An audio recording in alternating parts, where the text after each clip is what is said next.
Hello, এটা হচ্ছে আমার বার্থডে কেক, 2025 সালের বার্থডে কেক।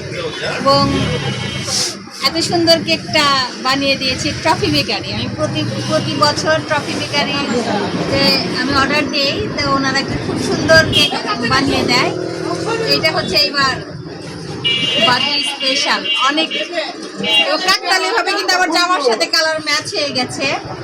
জামার সাথে কেকটা কিন্তু ম্যাচ হয়ে গেছে, কিন্তু আমি তো শাড়ি পরে কেক কাটবো, এটা পরে কেক কাটবো না। যাই হোক, অবশ্যই আপনারা দেখে বলবেন কেকটা কেমন হয়েছে। অবশ্যই ট্রফি বেকারি কেক আমি 16-17 সাল থেকে আমি ট্রফি বেকারিতে আমি প্রতি বছর হলো একবার করে হলো আমি আমার জন্মদিনের কেকটা আমি অর্ডার দিই। আমার বাসা থেকে কিন্তু ব্যাক সাইডে, দোকানটা ব্যাক সাইডে, কিন্তু তারপর আমি আসি। অনেক সুন্দর দেখে এবং একদম ফ্রেশ, একদম ফ্রেশ। ট্রফি বেকারির কে অনেক ধন্যবাদ এত সুন্দর একটা কেক বানিয়ে দেওয়ার জন্য।